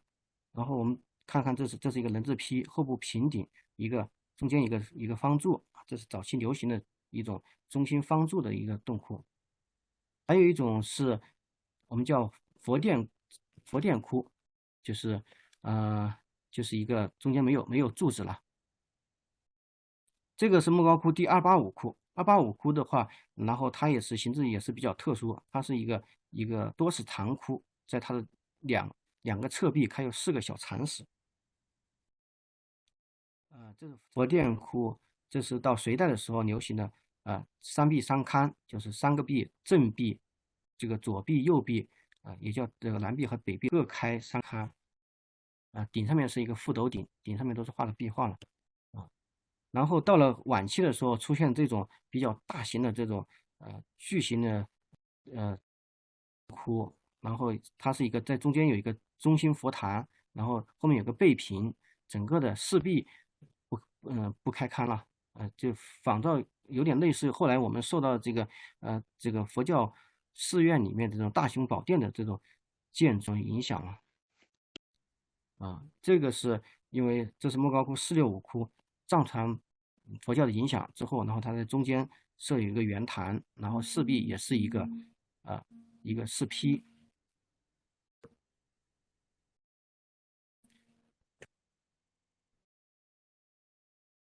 塑像呢，除了建筑，塑像呢，我们很好说，塑像这种是按照它的类别来分，根据这个神的性质，我们知道有佛、有弟子、有胁侍菩萨、有各种护法神等等呢。所以这个塑像有各种各样的塑像。按照这个它的计分呢，有这个雕像比如说就是也有这个高浮雕还有是引塑。圆雕和高浮雕大家都很清楚了。引塑是什么？引塑实际上也是一种浮雕，只不过是它里面没有骨架，然后直接用的这个用模子，然后直接拓印出来的。塑像里面非常最有名的这个大象的话，就是莫高窟的南大象和北大象，在初唐武则天时期修建的北大象。这个是在9层楼里面的这个大象。这个是南大象，这个高26米，盛唐时期开凿这个修建。然后塑像里面唐代的塑像比较精美的，这是莫高窟第45窟盛唐时期的一组一仆七身的一佛二弟子二菩萨二天王的这个塑像。这是两个弟子，左边的是年轻的这个弟子阿难，然后这边是老年的他的弟子这个迦叶。这是他的胁侍菩萨。这个胁侍菩萨这个已经是非常的中国化的之后的一个菩萨像了。所以这个唐代道宣曾经说，早期的时候在北朝的时候，这造中国人造佛像的时候都是一种这个梵像，就是这个印度式的这种这个深目高鼻的，嘴唇比较厚的但是到了唐代以来之后，就是符合中国的审美观。就像中国的这个漂亮的这个女子一样正堂莫高窟194菩萨像，就是194窟的这个天王我们看他也还是非常的这个和蔼可亲的。这是更晚一点点的，到了吐蕃统治敦煌时期。因为我们知道安史之乱以后呢，然后整个的河西的力量空虚，所以吐蕃攻占了这个河西和敦煌。最后从公元786年一直到848年这一段时间，敦煌归吐蕃统治。塑像，然后壁画呢，前辈学者把敦煌壁画做了一个大致的一个分类，大致分为7类，一类就是尊像画，就是我们刚才讲的这个佛呀、菩萨、弟子呀、天王呀、飞天呀这些，比如说这个菩萨，这个是莫高窟第57窟的说法图里面的这一尊美人菩萨，然后这是莫高窟320窟南壁的这个说法图上部有4身飞天，两两相对而飞在天上这个上花奏乐。这是云林窟的西夏时期的水月观音，这是水月观音，然后周围以这个山和水为背景，然后这个游戏而坐，这边有上台童子来礼拜他参拜他，然后在这边一个小角落里面还有这个我们看到的这个玄奘取经图、玄奘、猴行者还有白马。这边看的比较清楚一点点，这个也是云林窟的，玄奘取经图主要流行在西夏以后这个现在发现最早的就在宋西夏时期了，这个是一个普贤菩萨坐着白象，然后周围眷属来赴会法这边一个小这个岸边就有一组玄奘、猴行者，然后白马驮着经这应该是取经归来了以后，因为这个里面还没有放光这边是东千佛洞的第2窟我们看到这边有非常婀娜多姿的救观音2组救苦观音的这个壁画。除了这个尊像画以外呢，还有佛教的故事画。佛教的故事画它主要有2种，这个3种。一种是这个佛传史，就是表现佛生平事迹的，比如说这个佛的母亲摩耶夫人，然后这个在园子里面的时候，然后突然间伸手，然后这个伸了右胁，释迦牟尼从他的这个右胁，然后降生这个是佛传，以及释迦牟尼最后涅槃了这个都是佛传故事这边是莫高窟第275窟北梁的佛这个太子，佛作为太子的时候出游4门，然后见着这个生老病死这边是见着老人，然后从而悟出生老病死的这个道理后，然后决定出家这边我们看太子骑着马，然后前面有一个老人这边是著名的九色鹿的这个故事了，莫高窟257窟的北魏的这是这个狮皮王本身，狮皮王割肉帽割的，也是北魏的，这是本身故事，就是狮皮王他这个前世的时候，把自己的肉然后换鸽子，然后给老鹰吃，最后这个积累下的功德，所以他今才能够成佛就是讲。这是萨朵太子舍身饲虎的故事萨朵太子这个和他的2个哥哥一起到山里面去游玩的时候，然后发现这个一只母老虎领着7只小老虎最后饿得奄奄一息。这个萨朵太子决定这个舍身，然后救这个老虎，所以他把自己从山崖上面跳下来之后，然后摔碎了之后，然后喂养这些老虎，让老虎得救了，然后他自己这个功德圆满这样的一个就是这个萨朵就是佛前世，然后他牺牲自己的一个故事了这是莫高窟323窟的阿育王拜塔，这是一个佛教史籍画我把它叫做佛教感通画就是和佛教传播过程中的一些神异故事，比如说这个里面讲这个阿育王，然后见到因为阿育王是印度非常有名的这个法王了，这个转轮王，所以他非常对佛教的传播在历史上面起了非常重要的作用那么这个所以他就以为是佛教塔，他就去拜。但是这个不是佛教的塔，外道也有塔，所以最后这个塔承受不起这个圣王的这个礼拜，所以这个塔就塌了所以这是佛教里面这个故事了。然后还有著名的这个五台山图，讲这个今天的这个新五台山的这个周边各种佛教有关的一些圣迹啊，一些佛教的一些故事，也是一个著名的一个当时的一个古代的一个地图了。除了这个以外，还有一些中国传统神话题材，呃，我们看到有一些，比如说中国传统神话题材的一些东西，也进入到佛教洞窟里面。我们看这是莫高窟249的，过去把它叫做这个西王母，东王公西王母，因为凤车拉着啊，这也是一种说法吧。现在也有不同的争论，有人说是升仙，引导人去升仙的一个场景啊，这边呢是莫高窟285窟的伏羲女娲，我们看到这个持着这个2个圆盘，就是日月持着龟持具的这个伏羲和女娲，还有一些多头的这个11个头后面我们会讲啊，嗯、这边是经变化，经变化就是因为一部佛经，怎么把一整部的佛经，然后画成画，然后画在一个壁面上面，这是中国的人的创造，所以这个经变化，只有在中国有，所以我们这个它就是基本上就是把一幅经里面的相关的一些品里面的故事情节，然后画成一幅画，这样的话，让普通老百姓，他文化水平不高的时候，然后对着画，然后来了解一些故事。这是云林窟的弥勒经变，就是我们看到周很多的一些弥勒里面的一些情节，弥勒经里面的一些情节啊，比如说这个弥勒经里面讲叫弥勒世界非常美好，它可以一种七收，种一次就收获7次。然后，但是怎么样来表现呢？就用当时的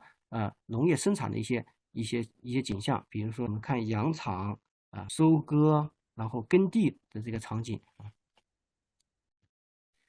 然后弥勒也讲这个女子人可以活84000岁，女子500岁出嫁。那么怎么样表现女500岁出嫁呢？他就表现当时的一个婚礼的一个场景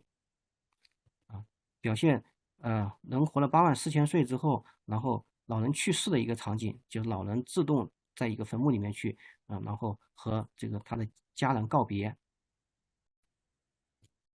啊。当然也有这各种其他的一种各种各样的经变了敦煌现在将近30种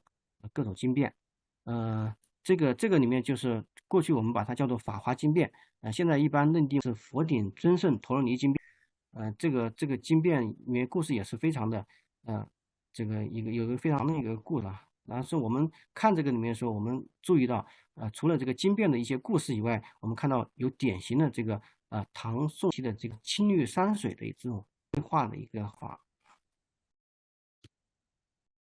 这边我们看到这个中唐时期的观无量寿经变，这是净土。观无量寿经是一个净土三经呢。观无量寿经变讲净土世界，它有这个佛在这个阿弥陀在里面说法啊，然后下面有一些祭乐，奏乐，那么其中就有一个这个我们看到这个反弹琵琶的这个祭乐，在这个地方跳舞。这个是217窟的观无量寿经变后边佛身后的这种庞大的这个建筑群，其实实际上是当时唐代的一个豪华的这个宫建筑的一个具体的一个反应了。这个是元代的千手千眼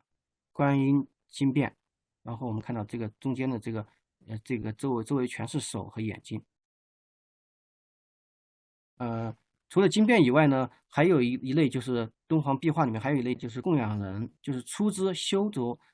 开这个洞窟，然后的这些人还有家族把自己的供养像画在里面这边我们看到是莫高窟南大像这个在天宝年间的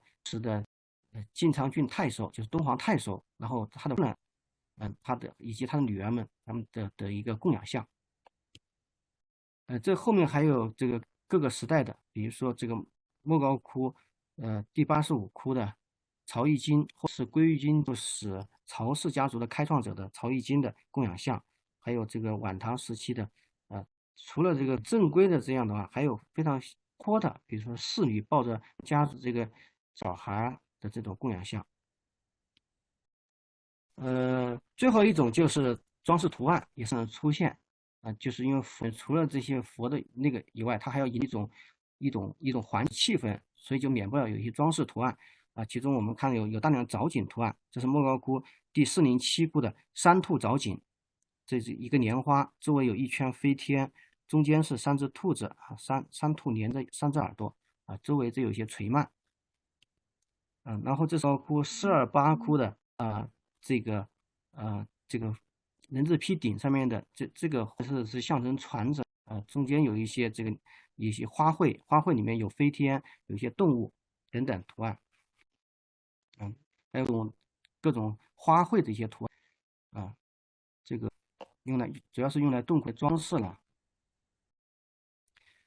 这就是莫高窟大致的一个内容的一个题材，但是我们重点来关注丝绸之路的时候，我们就免不了要关注这个不同的文化、不同的东西，包括东西文化，还有这不同的民族文化之间的莫高窟的一个体现。那么我们看到，其实早在东西方文化的这种互相之间的交流，就是已经是存在的。但是只不过是没有那么成系统，那么规模，所以在我们看到的这一组图片是在这个甘肃的马家园出土的一些墓葬里面出的一些反映斯基泰文化的还一些出土的一些器物其中我们看到有这种大角的羚羊，还有一些边的这些铜的俑像。然后还有一些金箔的这种这些图片，反映一个草原丝绸之路的一个交流。刚才也讲到了这个张骞整个丝绸之路开通的凿空之功了。敦煌是在这的河西走廊的咽喉和要地了。这边前面也讲到了彭吉章老师在北区挖出来的波斯银币，就一枚，这个是一个是正面，一个是反面了。然后里面这个叙利亚文的这个圣经的北区出的，然后这边有这个景教的铜十字架，藏经洞里面出有这个仙教的拜火这个教的这个仙教的这个女神的这个像他们这边有狗的这个崇拜。然后摩尼教的这个经典，还有这个景教的这个三维蒙度赞的这些经典，都是写经了，这都是唐金洞出的。唐金洞还出了一个景教的这个人物，这一幅绢画里面我们可以看到，在它的顶上面，这个头冠里面有个十字架，胸前也带有个十字架，他拿的这个权杖顶上面也都是十字架了。从洞窟形制上面看，我们刚才讲到这个早期的这个中心柱然后这种中心柱窟可能也是这个印度的这种印度也有这种窟形它是一个廊柱然后后部有一个塔，有个疏堵坡，然后这种形式可能还是会影响到我们早期的这个中心柱窟这个是这个公元前1世纪这个公元后的阿占陀石窟的这些印度的这种肢体窟。这是当然我们这个河西北朝石窟的这个中心柱窟，除了这个可能受到这个印度的这个支提窟的影响以外，它有很多方面是受到中国传统的一些建筑的影响。我们的这种雀形龛这个是四川大邑出土的这个雀形龛呀，这个人字的这种船子这种斗拱这些都是中国传统的建筑的影响了。刚才讲到285窟是在早期石窟里面唯一有纪年的西魏大统4年、大统5年538、539年，就是北魏宗室东阳王元隆在统治东皇的时候开凿这个洞窟这个洞一个覆斗顶，是它的这个2个壁，这个地方有4个小长窟我们看平面这是25窟，它的两个左右侧壁南北两壁各有4个小长窟啊。这个我们再来如果去印度去看，我们可以知道这个在阿瓦蒂大量的都处这种中间有一个正个佛殿，然后周围都是密密开着这种小禅室或者小僧房的这种形式。印度叫这个叫毗克罗窟。所以我们的这种早期的石窟里面这种多室长窟，可能也是受到了这个毗克罗窟的影响。这是莫高窟现存最早的268窟，这是它的正壁，然后它的两侧壁各有2个小长窟。这个长窟最开始的时候在北疆它里面是壁的，就什么壁画都没有，在隋代的时候重新绘制的壁画。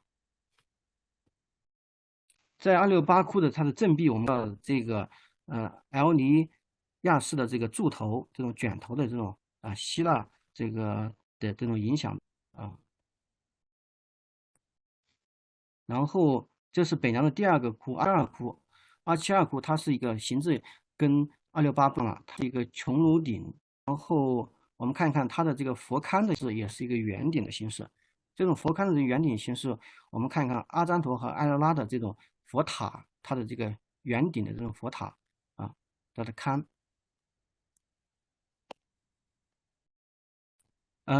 北疆的最后一个窟是275窟，275窟的主尊是一个焦的一菩萨像，然后它后面的这个三角靠背也是受到这个波斯文化影响的了。然后底下有2个狮子座。我们再来看这个在罗马出的这个他们考古博物馆出的这个女神的这个像，旁边也有2个狮子啊，它也是坐在一个坐姿。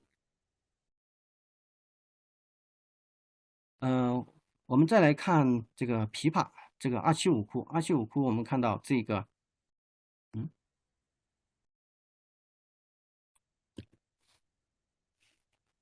275窟，我们在这边我们看到有变色的这个经过西域的晕染，因为这个凹凸法晕染之后，然后由于这个铅的颜料变成黑色之后，形成这种逗号脸啊。但是我们知道这种晕染方式是从西域来的凹凸法的晕染方式。还有一个这个没有变的这些脸呢，我们看到它的眉目还是清楚的啊。这边呢有一声这个妓乐呢，手是琵琶，琵琶也是不是中国传统的乐器了，也是这个外来的乐器。这个从这个我们看到这个埃及的陶器上面也有演奏这个琵琶的这些妇女了。莫高窟259窟的二佛并坐，这个法华释迦多宝二佛并坐，法华这个鉴宝塔品里面的我们看到这个2个佛的身上的这个袈裟的这个纹。我们再来比较一下希腊雅典卫城的杰的尼克的这种雕像，这种潮衣出水的这种感觉。还有这个莫高窟259窟的北魏的这一身非常精美的这种塑像，它的这种两脚下凹的这种非常静谧的这种表情然后我们再看一看阿富汗出的犍陀罗的这个雕像，它的这个整个的这个人物的这种神态以及它的这个当然袈裟上面也有一定的区别。那么我们再来看这一身犍陀罗的这个石雕，再来看我们的莫高窟254窟北魏的这个白衣佛然后我们看它的这种袈裟的形式，它的坐姿包括它的手的这种姿势，几乎是如出一辙的了。然后我们看这个犍陀罗的这个弥勒菩萨提着净瓶的弥勒菩萨胸前的这种龙形的这种串饰，这边我们在莫高窟254窟的北魏的这个阙形里面的交角菩萨的胸前有条这样的蛇一样的也是类似的这种装饰了。这是四皮王哥勒茂哥了254窟的。然后我们在犍陀罗里面也有大量出现这样的题材了，这个然后257窟的我们看到非常有连环画形式的鹿王本身，这种鹿后来被拍成这个动画片的这个在印度也有这样的本身的这种形式的表现了。这是巴尔特的出的这个浮雕的这个路王本身了。然后我们看到这个285窟的非常精美的这些人物形象，他的手持的这个卵，然后手持的这个箜篌的这个飞天，这个箜篌，我们在这个伊朗波斯的萨珊王朝时期的也看到这样的箜篌了，而且还要注意的是，285窟的它的蓝颜色的这种颜料，就是这个来自于中亚的，尤其是阿富汗的这个青金石，是当时通过丝路贸易，然后传到整个的中国的这种贵重的这种颜料了。在莫高窟的285窟还有的西壁有大量的这个反映西方文化元素的一些图像，比如说我们看到这边285窟的西壁上面，这边有着凤车拉着的，这边是一个日天，就是4匹马，上面有个菩萨，就是表示日天这边应该是鹅，然后上面是月，这边是狮子车拉着拖着这个月。然后我们看到有狮子车，在阿富汗我们看到这种狮子拉的车这个中国传统的这种日天月天的表现形式，日就是山竹屋了，月就是桂树呀玉兔捣药蟾蜍呀这些在莫高窟也有日月表现形式，也有另外一种西来的这种日月的表现形式，就是有马车这有5匹马上面有一个菩萨，这就是日而且是红颜色的，月呢白颜色的5只鹅拉着这个菩萨这个是一个月天这边日天的表现形式，除了这个敦煌以外，我们看到新疆克孜尔也是有然后这个印度的这个菩提迦叶的太阳神苏里耶的，它也是这个4匹马车拉着的太阳神在阿富汗的巴米扬石窟的这个窟顶上面也是有这样的马拉的车的这个太阳神。实际上，在罗马的这个铠甲上面也是有这样的太阳神的这种形式，太阳神然后马，除了这样的那么中国我们刚才说一般认为的这种山竹形式这是敦煌纸画摩利支天呢。摩利支天说常行日前，然后在太阳前面行走，然后所以这边有一个太阳山竹屋。那么太阳里面画一只鸟那么这种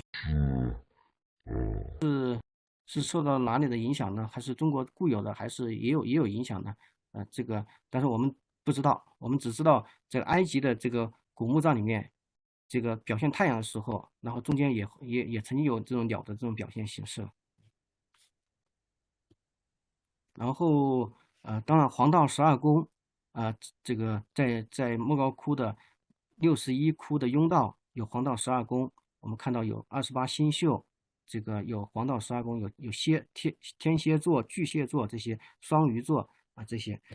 当然我们除了这个61窟以外，在5个庙石窟里面，这个次生光佛里面也可以看到这样的比如说天秤座、宝瓶座金牛座这下面是28星宿了。285窟的这个里面呢还有一些大量的，除了刚才我们讲到的日天月天，然后还有大量的这些印度的教的一些护法神引入佛教，比如说我们看到有毗拉耶迦这个是这个印度教里面的护法神，这个破坏神这个障碍神，然后现在也一般把它叫做财神就是象鼻神，这是原来是印度教里面的护法神，然后引入佛教里面。然后还有这种多头的3头这个6臂的，也都是印度教的这些神其中比如说我们看到这个摩西首罗天骑着牛的，这下面有一只牛，然后拖着手托日月这个3头6臂的我们注意这一下这个磨着这个摩西首罗天呢除了这个敦煌以外，我们在新疆的于田的丹丹乌里克也有类似的这种摩西首罗天了这个285窟的摩西手榴天，我们还要注意它头冠里面，这个头冠里面有一个东西，这个东西是什么呢？我们仔细看就发现，这个头冠里面有一个风神，有一个人张着一个风巾，这个就是这个西来的这种风神的这种形象。这个在集美博物馆里面的这个玻璃器上面，我们都可以看到这个张着风巾的风神。然后这个是在克孜尔石窟的新疆的，然后它上面这个洞窟的这个顶上面也有这样的，也张着风巾的风神。除了这个285，在莫高窟249窟，我们也可以看到这种怪兽一样张着风巾的风神。在这个285窟的除了这个刚才摩西手榴天，还有乘着孔雀的这个童子天，就是鸠摩罗天。鸠摩罗天我们在丹丹乌里克新疆的这个地方出土壁画里面也看到了这个鸠摩罗天童子天的这种形象它里面这个坤发，然后这个葡萄呀，然后持着这个鸟这些，有的手持日月。在大同云冈，我们也看到了这个摩西手榴天，这个多头多臂的，然后坐在青牛上面的，然后这边是坐在孔雀上面的这个鸠摩罗天呢。还有我们在敦煌藏经洞出了有一个魔力之天的一个天神。刚才讲魔力之天，一种是天女型的，就是在太阳底下照着，然后他在带着几个天女；一种是这种多头多臂的这种呃这种愤怒状的魔力之天。魔力之天底下有7头小猪了啊，然后它是有一个面是猪面的。然后在莫高窟第3窟的时候，这个座底下也有7只小猪，一种可能就是摩尼之天，另外一种可能就是受摩尼之天影响的斗母的这种道教的斗母的像。那么我们再来看，这个摩尼之天，藏经洞出的这幅绢画和印度的出的这个摩尼之天的形象，基本上也还是有一个来源的一个关系。比如说在底下也有7只小猪，摩尼之天多头多臂。其中有一个头是猪头了。除了这个就是西来的一些因素以外，中传统的一些文化元素也是在洞窟里面不断的出现。比如说刚才讲到的伏羲女娲然后还有这个飞人这种多头的11个头、9个头、11个头、13个头的这种怪兽，还有雷神这个不停的在长着肩膀上长着羽毛的仙人，然后逆势不断的去击打这些鼓，形成雷声隆隆就是雷神。249窟上面有很多的这个中国传统神话题材的一些东西，比如说我们这是它的窟顶主要是在窟顶。这是刚才讲到的这个根据这个传统的神话题材的这些11个头、9个头、13个头的天皇、地皇、人皇。然后29窟顶上面有各种各样的狩猎一些场景，但是这种狩猎的场景，我们不能仅仅把它看作是一个简单的一个狩猎的一个场景，其中有很多的一些可以做比较的一些文化元素。比如说我们看到这是在这个俄罗斯的东宫的，我们看到这个应该是波斯的这个国王，然后狩猎，然后也随身去摄入的这些画面了。这是莫高窟254窟的有一些植物的装饰纹样，比如说这样的植物装饰纹样，这个在这个希腊的一些装饰纹样，我们都可以看到，可以做一些对比了。希腊的一些彩陶罐里面，公元前的彩陶罐里面的海妖的赛勒然后我们这个佛教石窟里面的这种迦陵频伽，都是这种人头鸟身的这种形象。以及我们的这个莫高窟早期的285窟的这种藤子编的这种座椅和这个埃及的这个法老的这种靠背椅因为我们的这个一般认为中国的这种带靠背的这种椅子的出现已经比较晚了，到这个唐代以后了尤其到这之前更多的是认为在晚唐5代以后所以但是这种长津洞这个莫高窟的壁画这种椅子，是不是也有这个西来文化的因素的影响呢？至于说受波斯文化的这种连珠纹的图像，还有一些西来的一些，比如说题材，比如说骑着大象，穿着翻领的衣服和老虎搏斗一些对马呀、对禽的这些这种纹样，来自波斯的。我们看到这个在太原的于洪墓里面出的这个骑着大象的波斯的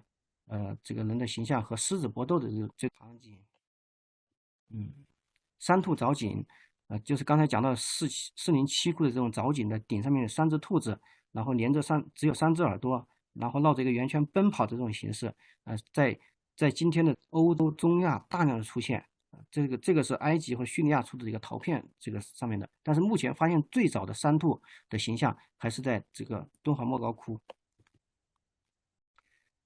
这是莫高窟220窟的阿弥陀经变里面的，我们看到有这个胡旋舞，在一个毯子上面，然后这个毯子上面来跳舞。唐诗里面也是有记载的了。220窟的这一组妓院里面，中间的这2声在一个毡毯上面，就是毛毯上面来跳舞。220窟的话，除了这个里面的有一些西域的文化因素，我们要注意到220窟它应该是来自长安的影响，也就是说来到中原王朝的影响，所以有很多的一些中国传统的一些线描的一些绘制的一些技法都在里面体现，反映出中国唐朝的时候这种士大夫的这种精神的一种形态和面貌。这是莫高窟220窟的维摩诘，这是103窟的维摩诘。220窟维摩诘经变里面的历代的中原帝王的形象，然后这是103窟的维摩诘中的中原帝王，这是唐代的阎立本的历代帝王的其中的晋武帝司马炎的一个形象。我们看这个形象和103窟的维摩诘里面的这个帝王的这个形象，基本上是有很多地方都非常的相似了。这是塑像205窟的一个胁侍菩萨，然后手臂也残了，然后和这个断臂维纳斯，我在卢浮宫拍的这个断臂维纳斯，并不是因为他们2个手臂都残了，我把它放在一起，而是因为我们看一看他的这个头发，还有他的这个胸腹之间的表现，以及他的衣摆的这种形式应该还是就有一个犍陀罗的一个不是犍陀罗了，就是这个他们因为敦煌的这些塑像可以往犍陀罗来追，然后犍陀罗也可以追到这个希腊艺术了然后我们看一看这个莫高窟的盛唐时期的这种立式的这种造像和古罗马的这个拉奥孔的这个和他的儿子的这个造像，这种对肌肉的这种把握和这个表现。还有这个，当然也有这个丞相入胎。我们看到犍陀罗里面有322窟有丞入胎，这个表现一个菩萨太子乘着大象，然后进入他母亲的怀里面。但是在犍陀罗艺术里面，它的表现其实也还是东西方有所差异。犍陀罗里面它是画有一个大象，而不是一个大象上面有菩萨，然后直接大象进入摩耶夫人的里面梦，然后怀胎。当然，葡萄大家也都知道是这个从西方传过来的。然后我们在唐朝的时候有大量这个葡萄纹的表现。在埃及的公元前1000多年前就已经有这个埃及的壁画墓里面就有大量这个葡萄纹的表现了。玻璃器也是西来的。然后在唐朝的一些壁画里面有这种透明的容器，还有一些中亚的这些金属的制品。有丝绸之路上面除了这个外来的，然后也有这个中国西北的一些中亚的一些还有这个西域的少数民族。所以我们在莫窟的有一些这个各国王子举哀图里面可以看到这个是吐蕃占卜，这是中原帝王，然后还有其他的也来自中亚和西域的一些少数民族他们的着装，他们的表现。哀悼的这种风俗都是可以对于研究中国古代的这些民间信仰，还有一些这个民族史这个图像，都是有非常重要的一个作用的。这个是吐蕃期的159窟的吐蕃占卜站在前面，后面这个有带领着各国的这个王子来听法啊。但是我们看这些王子里面有印度人，有东南亚的这些这个还有这个中亚的这些人物的这种形象。也有这样的除了这个来自于西方的，当然我们这个因为丝绸之路不仅仅是一个在中国和西域和对外的一个文化交流，在我们这个国内这个段也是有一个很长一个这一个所以这个在这一段里面呢，也有不同的国内的这个少数民族之间的这些文化，所以我们看到这个在西域，比如说我们有这个中国今天南疆的于田的古国，然后他们的这个人物形象出现在洞窟里面，因为和当时的曹氏敦煌的地方统治者曹氏归于金时期有联姻他的这个曹家女儿嫁给他做皇后所以于田国王李胜天和曹后的画像出现在洞窟里面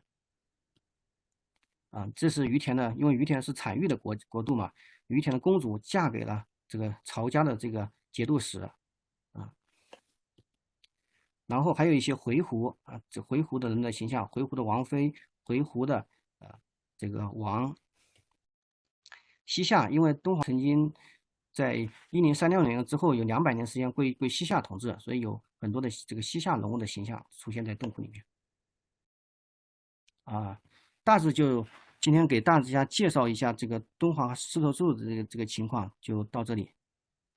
看看大家有什么问题。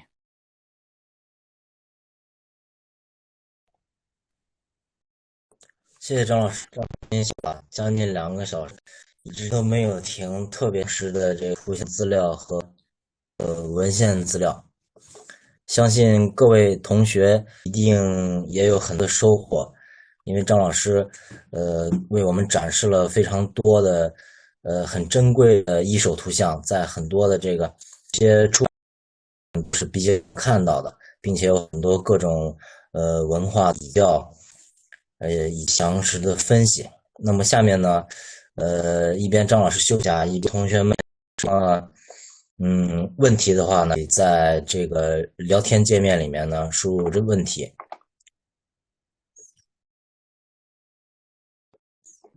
张老师，刚才有一位同学在讲座中提到了这个壁画变色的问题，能不能请您简单的介绍一下这个敦煌壁画这个使用颜色和这个变色的情况呢？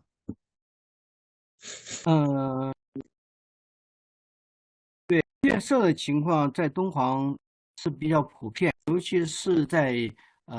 早期石窟，就是从16国北朝一直到唐代前期的这些壁画，它因为含铅的颜料多一些，所以变化的情况会多一些。到唐代之后，唐代中期之后，因为更多的使用一些青绿色这样的这些颜色，然后所以相对的情况会稍微好一些。主要还是变色，一个是受它本身这个颜的这个当时绘制的时候使用颜色的影响，另外一点是受这个保护状况的一些影响，因为我们看到有些洞窟里面，同样一些洞窟里面它比如说受光的这一面可能就变色会严重，然后被盖住的一些部分可能就会保存的会更好一些。好的。还有一位同学，想了解一下关于这个白衣佛的情况。他说，是否有足够的证据证明白衣佛呢是来自于印度艺术的影响？白衣佛的形象含义是什么？我们知道，在莫高窟的北朝的这个254、257、263、431、435等窟呢，有这个白衣佛的形象。能不能请张老师介绍一下这方面的信息呢？对，白衣方才我也在这里面也提到一个，就是说刚才做了一个对比，我们看到在箭头的照相里面，其中有一项我做了这一个对比，和白衣佛的这个它的这个衣纹和这个形态基本上是很相似的。现在这个白衣佛这个称呼的话，我们是现在我们给它的一个名称，至于它古代叫不叫白衣佛，我们不知道。现在的莫高窟的白衣佛有5窟，基本上是在北和西魏时期，有流行的题材，而且都在它的这个中心柱后面的这个西壁的中间，嗯、这种关于这个说法的话，过去白衣佛现在学术界有不少争论，是有认为它是一个是画的这个就是这个白瞻的这个释迦像，有的学者还认为是这个弥勒像，就是因为弥勒一般也后来也有弥勒穿白衣的这种说法了，也有学者认为它和这个涅槃的信仰是有关，但是一般的大部分学者还是同意这个，就认为它还是一种瑞相，就是根据这个《观佛三昧海经》里面就记载说，这个印度的这个那杰国有一个佛影像，这个佛影像就是独龙窟，就是一个龙，然后他作恶后来这个佛就去度化他，后来这个给他说法，然后他就不作恶了。但是佛有一天说我要走了，然后那个龙说我要继续作恶，所以佛就没有办法说我就在这个洞窟里面就留一个影子，然后你就看着我的影子，你就可以得到感化啊。所以这个，但是后来很多的一些印度的这个就包括这个世界各地的佛教徒都到这个窟里面去寻找这个佛的留影，这个有的人能够有缘的，按照佛经的记载是有缘的话就能够看出佛的影，然后没缘的话就看不见这样的一个故事的话，我们现在一般因为我们在这个白衣佛的周围的也看见有这个山的这种表现形式，这个佛影呢，它也有可能就是它是忽而可见，忽而可见，所以这种白颜色的话，可能也是在黑暗的环境下面，是可能有这个效果，所以现在一般的这个可能就是纳杰国的佛影像。好嘞，谢谢张老师。这位同学刚才也提到了这个阿占陀第10窟呢，印度地区有一件这个白衣佛，因为我还不太清楚这个情况，那么也请这个同学可以继续根据张老师提供的线索呢，继续的探索这个问题。下面的问题呢是比较多的，我只能有选择的向张老师提问一下了。有一位朋友想问呢，敦煌汉代和魏晋的墓葬里面有没有佛教题材？张老师。敦煌呃汉代和魏晋墓的墓葬里面，嗯、我们不能说就一定有佛教题材，因为没有汉代的魏晋时期的墓葬里面，它没有出现这种佛菩萨呃这些佛教的一些尊像包括飞天啊这些都没有出现。当然我们知道后来现在在山西的北朝的一些墓葬里面有这样的一些题材，最近些年有一些新的一些发现，但是至少在河西地区的时候是没有这个佛教的一些神像在里面出现，但是会有一些比如说佛教石窟和壁画里面都共用的一些因素，比如说我们看到的这种莲花图案，还有一些这个托山的金刚力士，这些这些和佛教这种尊像没有直接关系的这些更加容易被借鉴的这一些题材，是不是壁画墓里面会受到佛教的这个洞窟里面的有一些因素的影响，或者是洞窟受到这个壁画的里面的有一些因素的影响，这个可能还需要进一步的去讨论。好嘞，谢谢张老师。下面有朋友问呢，是托梁立誓的形象是外来传入的吗？丁家闸魏晋墓里面就有了，想请张老师谈一下这个立誓的这个形象。嗯，托梁式的话，在我们嗯，因为这个题材的话，我们知道嗯。魏晋墓里面也有这样的立式，对，魏晋墓里面有几种，一种是比如说做人像，它直接画成壁画的，那画成画的，跟我们洞窟里面的那种立式就很像，都是人的。还有一种是就是就是有一些像像猴子一样的形状，像熊一样的形象的，就是呃这个和我们的《山海经》里面记载的这些神话里面这些方象啊，这些历史这些神怪的形象也相似。所以这些题材的话，关于历史的这个题材，嗯、我们汉代的时候就佛教没有传入进来的时候，我们的呃就有这样的一些题材。佛教传入进来之后，当然这个在印度也是中间他们我觉得应该可能还是有某种结合。至于说是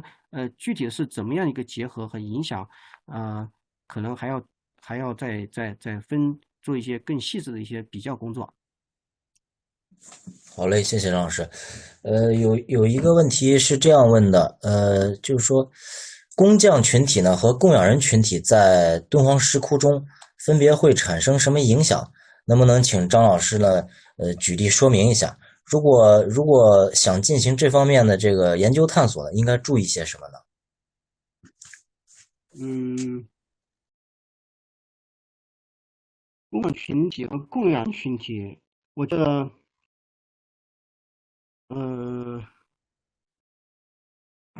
这个问题应该具体问题来具体分析，因为我们现在莫高窟的这些工匠，呃呃，敦煌文献里面是有记载，有打窟人，原来马德老师做过专门的研究了，然后有打窟人，然后这个有专门的壁画的，绘制壁画的人，然后书写宝的人，这个呃这些画匠了，但是他们这些画匠对于这个洞窟，他们会有什么具体的有一些影响？这个方面可能现在学术界也是没有一个完全的一个定论，因为现在所有的工匠他都没有留名，我们也不知道他具体是谁画的。然后而且更多的这些画匠们，他们当时在一些佛教的一些题材的时候，是有一定的这个粉的，就是就是根据这个粉本，然后有一个大概的一个内容题材。当然，这我们也注意到了，很多粉本并不是说我们找到它的粉本，然后和洞窟里面的这个壁画就是一模一样的，它只是一个大致的这个情节啊这些，但是在画的过程中，它还是有自己的主观的一些，比如说包括这个不是那么一板一眼的，严格按照那个地方严丝合缝的去做，它也会加上一些所谓自己的一些小的一些创造了。嗯，但是整个的工匠，对这个佛教这个思想，就是题材的这一方面，可能还不是由他们来决定的。包括供养人，供养人虽然他们是出资，尤其是一些这个民间的一些结社的一些供养人，然后他们可能也分成不同的形式，有的洞窟里面他因为人物特别多，所以他们也可能只是因为出钱之后，然后只是把自己的贡献自己的一份供养，然后至于说对整个洞窟的这个设计，然后他们可能没有多大的这个权利。当然到了后期的时候，嗯，有一些比如说大型的这种归玉经节度使，他们开凿的这些洞窟，那么当然这个他要比如说这个一个地方最高长官他要开的一个洞窟，然后他可能也要有一定的比如说他要有比如说这个洞窟有一个主题思想，比如说这个曹元宗的功德窟，它有这个弥勒的这个窟以弥勒为主题，然后它可能会定下一个大的一个方针了，然后但是具体的去怎么样去设计这些，还是敦煌佛教僧团啊。好的，谢谢张老师。还有一位同学呢，他提到您今天的分享中呢，较多的追溯了犍陀罗及希腊艺术对敦煌石窟的影响，能否谈一谈摩托罗艺术对敦煌的影响呢？呃，摩托罗艺术的话，也是会有影响，但是这个没有犍陀这么影响这么明显，就是嗯，其实包括我们刚才讲到的。因为它不是一个单独的一个说是敦煌的这个影响，它并不是说直接这个某一个项它就受箭头的影响，它是一个复合体，它是不同的这个文化元素，然后它都可能这个比如说10%多少的因素，就像我刚才讲到的259窟，的那一声，我说他的这个微笑这一方面可能是有箭头的因素，但是我们也看到了他的这个胸前的这些袈裟啊，他这种细密的规整的这种贴体的这种衣纹，它有可能也受到这个萨拉特的影响，所以这个摩托罗的这个影响的话，可能更多的我可能还会更偏因为我们知道像青州那一批造像，就山东的那一批造像，北齐的那一批造像里面有很多的这个薄衣贴体的这些影响。在敦煌的话，在这个时代，在北周到时期的话，可能也有一部分造像可能会受到毛头人的影响。好嘞，谢谢嗯张老师。还有在这个留言里面呢，还有一些问题呢，因为有的可能比较细一些，有的比较宏，一时半会儿呢可能也不太好，都让张老师来解答了。也请同学和嗯朋友们可以从一些知网，比如有一些专门的研究的文章，例如水月观音图像与这个周访水月观音系呢，这些都是有很多的研究的已经。包括变文与变相的这个研究，这个有这个吴洪先生的文章，有余向东老的专著，都可以去检索。那么今天呢我也想最后再那个问张老师一个问题呢，其实是我想和张老师交流呢，就是就想请张老师跟同学们谈一谈学术研究的乐趣和这个做学术研究的困难，以及在当下这个时代呢。进行学术研究的意义是什么？嗯，因为我的这个学术研究实际上是，呃，怎么说呢？嗯，我自己到敦煌来之后，这个我的老师告诉我说是，你到敦煌去要面壁10年，然后，如果你立志在学术上面自己对这个感兴趣，然后立志在学术上面有所至少能在这方面，然后实现你自己个人的人生价值的话，因为做学问是一个很苦的事情，所以你要有做好心理准备，就就有这个到敦煌面壁10年的这个准备了，所以呃这些年我在敦煌的话，可能也更多的也就是做了，其实也是做了很小的一部分，因为敦煌实在是太博大精深了，跟我们其他的这个不论是做文史哲哪一个方面的研究也都是这样，因为牵扯到的内容可能是方方面面，你越做的过程中的时候，越会发现自己的不足，然后越是这个你以前经常说这个学海无涯苦作舟了，然后真的是越来越会感受到这个其中的这个辛苦和自己的这个学识的不够了但是呢当我们每次这个做了某一个很小的一个方面的时候，然后能够觉得有一点点收获的时候，这就像这个之前我记得有一位这个哲学家也说过，就像你在海边上面捡这个贝壳一样，然后当你捡到这个非常漂亮的贝壳的时候，然后你会发自内心的一种欣喜。所以这个学术研究当你研究出了一个东西，然后在这个领域内，在有一些新的发现、新的创建这种欣喜可能是我们这个其他的一些工作，然后所没有办法去得到的这种发自内心的精神上的一种欣喜了。这个，嗯、另外一个呢，就是我们今天的一个学这个呃